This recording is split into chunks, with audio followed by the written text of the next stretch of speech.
È strano come i confini della Terra siano condizionati dagli animali.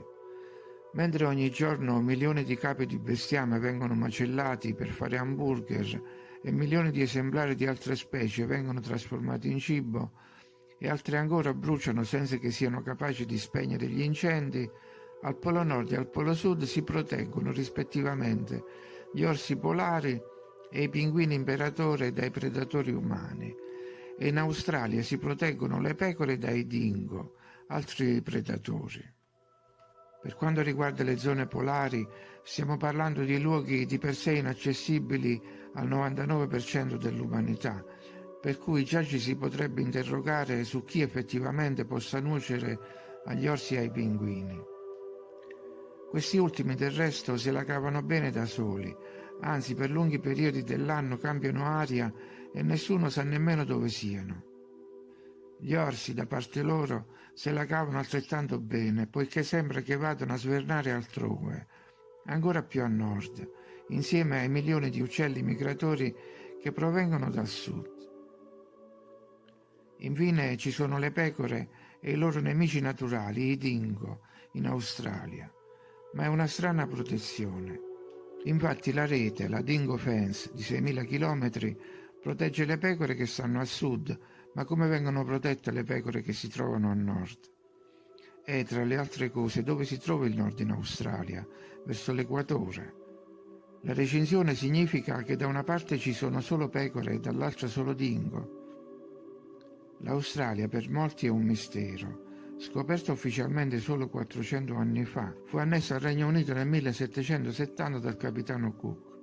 Nel corso dei secoli ha avuto diverse rappresentazioni grafiche, quella ufficiale, quella antica, che la vede collegata all'Antartide, e quella non ufficiale, anche se usata sul logo delle Nazioni Unite, con una forma allungata, anche se variabile.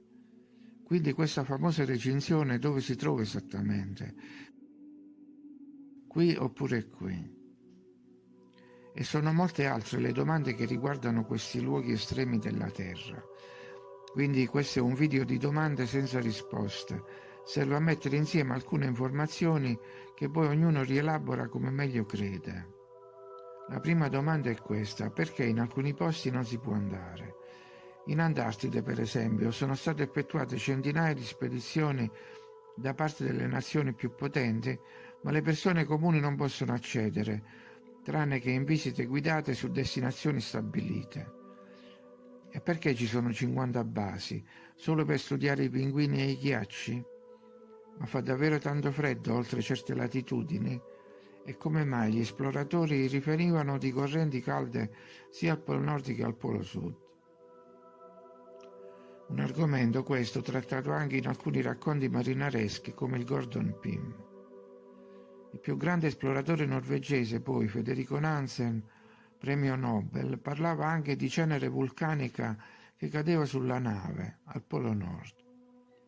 L'ammiraglio Baird riferiva di aver scorto dall'aereo durante un volo un'oasi verde con fitta vegetazione e persino un grosso animale che si muoveva nel sottobosco.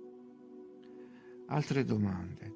Perché il presidente Trump voleva comprare la Groenlandia per conto degli Stati Uniti? E perché la parola Groenlandia significa terra verde?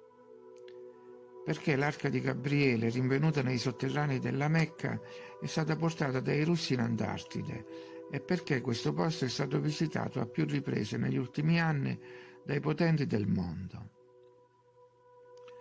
E perché prima ancora Hitler aveva fondato fra i ghiacci la colonia di Neuschwabenland?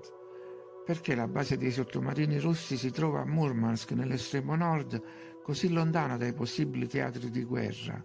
E cosa è successo veramente al sottomarino Kursk, una delle punte più avanzate della tecnologia terrestre, caduto in fondo al mare di Barents?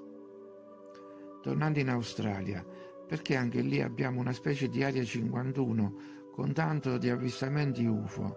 E perché si è parlato a più riprese di istituire una forza dello spazio, Space Force? È solo per i dingo che c'è la rete o ci sono altri animali mostruosi dall'altra parte, subito dopo le catene alpine? Ricordiamo che in Australia già vivono specie non riscontrabili in altre parti della Terra. E perché questa recinzione a un certo punto cessa di essere bassa e diventa alta, rinforzata, praticamente invalicabile. E anche con dei posti di controllo. Questo è un altro controsenso. Se l'Australia è così e la recinzione si sposta in questo modo, come fanno gli abitanti a spostarsi da una parte all'altra? E chi l'ha voluta veramente questa rete? Mi spiego meglio. Si discute fra ricercatori se la grande muraglia cinese sia stata costruita dai cinesi per tenere fuori i mongoli o dai tartariani per tenere fuori i cinesi. Nel caso dell'Australia sono i terrestri che tengono fuori gli extraterrestri o viceversa. Quando dico extraterrestri mi riferisco ai possibili abitanti che si trovano oltre la cintura di ghiaccio, come nella serie Il Trono di Spade, per capirci. E veniamo al punto cruciale. C'è questo articolo in cui si parla della Porta del Sole, che rimanda anche al profeta Enoch. Ipotizza che ci sia un passaggio nel ghiaccio che si apriva una volta all'anno, quando il Sole era più vicino a quel posto. Ma ora il Sole è cambiato e il passaggio non ghiaccia più. È sempre aperto e qualcuno ci si potrebbe avventurare. Allora i dingo sono dei cani da guardia. Sembra che nel 1947 in Antartide si sia svolta una violenta battaglia fra le forze navali statunitensi che facevano parte dell'operazione High Jump, coordinata dall'ammiraglio Richard Byrd, e forze sconosciute che utilizzavano mezzi non convenzionali come i dischi volanti. La spedizione americana era composta da una portaerei con venti fra aerei ed elicotteri, un incrociatore, un sottomarino e 12 navi di appoggio. Però ci fu un attacco improvviso e gli americani subirono forti perdite, per cui dovettero ritirarsi. Non si è mai saputo quale fosse l'origine dei velivoli nemici, che sembra sopraggiungessero da tutte le parti, anche dal fondo del mare. La prima ipotesi è che si trattasse di veicoli di produzione tedesca, a cui Hitler stava lavorando. Pare che alla fine della guerra un convoglio di un centinaio di sottomarini tedeschi, denominato Valkyria 2, fosse diretto in Antartide e che a bordo di uno di questi, intercettato dagli americani, si trovassero dei passeggeri dal volto coperto. Qualche tempo prima, l'ammiraglio Karl Donitz, comandante della flotta sottomarina tedesca, pare che avesse affermato: «I miei sottomarini hanno trovato un paradiso in terra». Sembra che alludesse a un luogo con temperature miti e tunnel sotto i ghiacci, l'ideale per una base segreta. La seconda ipotesi è che i velivoli nemici fossero di origine sconosciuta, del tipo oggetti volanti non identificati.